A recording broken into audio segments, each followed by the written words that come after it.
Wrapping things up here on a Crossover Thursday episode of Locked On Raiders and Locked On Bucs. Crossover Thursday is presented by PrizePicks. Go to PrizePicks.com/LockedOnNFL. Use code LockedOnNFL, all lowercase, to win $50 instantly when you play $5. The Raiders are heading to Ray J. Q, what are the three things that the Raiders have to do in order to get a win on the road against the Buccaneers? Well, I'll start with the offense, and they've got to be able to run the ball. They've got to be able to continue to feed Sincere McCormick and keep their offense balanced, right? I mean, Aiden O'Connell threw the ball 35 times against Kansas City. That's about the sweet spot. You want them around 30, 35 passes. There was times where they were I think they threw the ball 97 times in two games before that. They can't have that. That's not a recipe for success for the Silver and Black. They've got to be a lot more balanced. So I think that seeing Sincere McCormick get around 20 carries, if possible, around that number, I think that would be really good. Again, that's something that Antonio Pierce has wanted to do all season long, is run the ball, just have that balance. And they haven't really had it, but now that Scott Turner is offensive coordinator and Aiden O'Connell is the quarterback, it looks like that they're better off for each other. It seems like that they're a better marriage than Scott Turner and Gardner Minshew, or Gardner Minshew and Luke Getsy, or Aiden O'Connell and Luke Getsy. Like, it just looks better with Aiden O'Connell and Scott Turner. So I think that the first key, the biggest key, is probably running the ball for the Raiders to make sure that they're able to get that run game established, get there around about 20 carries. Secondly, when Aiden O'Connell is throwing the ball, throw it to the playmakers, right? He had no problem doing that last week against Kansas City. Brock Bowers had 10 catches. Jacoby Myers had a handful of catches. Trey Tucker was able to stretch the field. Got to get the ball to the playmakers. Those guys do exactly what they're said. Playmakers. Brock Bowers, 10 catches, 140 yards. Fantastic rookie. I know that every team's going to try to take him away, but you've got to find a way to get him involved and keep him involved. There was chances and times in the season where he got involved early in the game, and then all of a sudden, coming out of halftime, the Raiders wouldn't get him the rock. So 89, wherever 89 is at, Aiden O'Connell's got to make sure that he's able to get it to him. And Jacoby Myers, don't sleep on him as well. He's a really, not quiet, but he's one of those guys that you don't really talk about all the time. Jacoby Myers, he's a really good player. So those are the two main playmakers that I'm looking at that they've got to be able to, feature offensively when Aiden O'Connell is throwing the rock. And then third, just flipping over to the defensive side of things, they don't cause too many turnovers. They really don't, but they need to. They need to give their offense a chance. They need to create a turnover or two, maybe take the ball away from Baker, whether that's a strip sack or interception, whatever the case may be. Somehow, some way, this, band of brothers that are out there that might not necessarily be the household names that you thought you were going to have out there defensively, someone's got to make a play. Who's going to step up? Is it Mad Max Crosby? Will he make a play?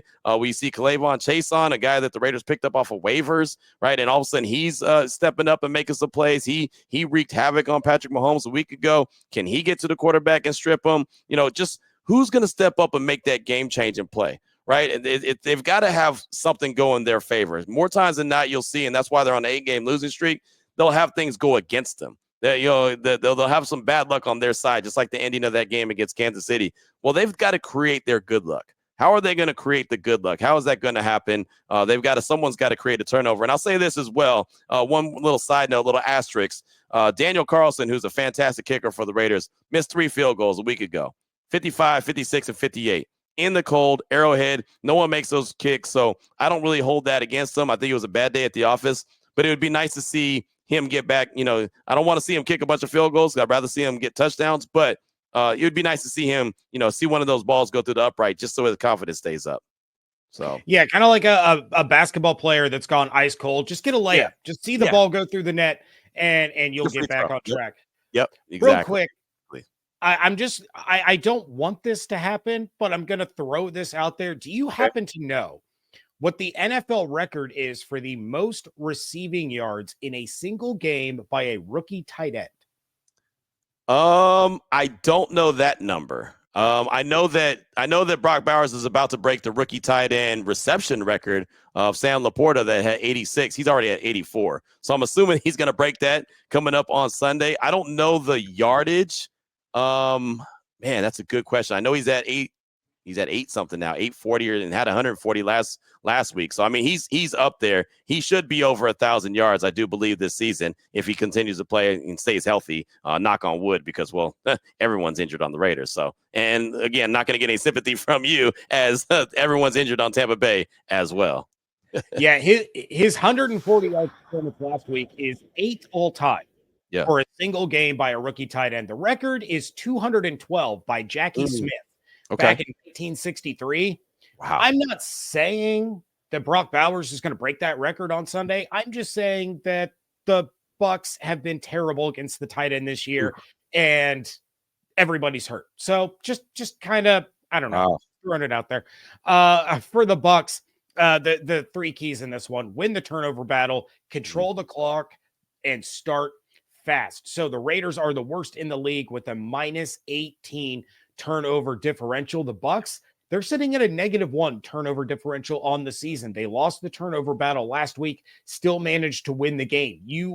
Not very often are you going to lose the turnover battle and still win the game. You cannot give teams these extra chances, these self-inflicted wounds by turning the ball over, getting stupid penalties like they did against Carolina, made that game a lot closer than it probably should have been. You especially can't do that at home against a team that's coming off of an emotional loss against a division rival, getting ready for a big primetime game the following week. So you have to win the turnover battle in order to control the clock. Bucky Irving, Rashad White, Sean Tucker, just ground and pound all day long. The Bucs had almost 40 minutes time of possession last week against the Carolina Panthers.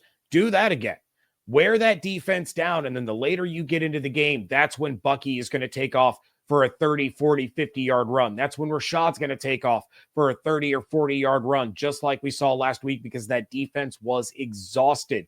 These long, sustained 11, 12, 15-play drives that the Bucs have had ending in touchdowns, that is what is going to help you win this game. And then start fast. The offense was absolutely lethargic against Carolina. They started slow. They continued slow. They didn't start going until the fourth quarter when they scored on every possession that they had in order to force an overtime. So the slow start leads to forcing plays.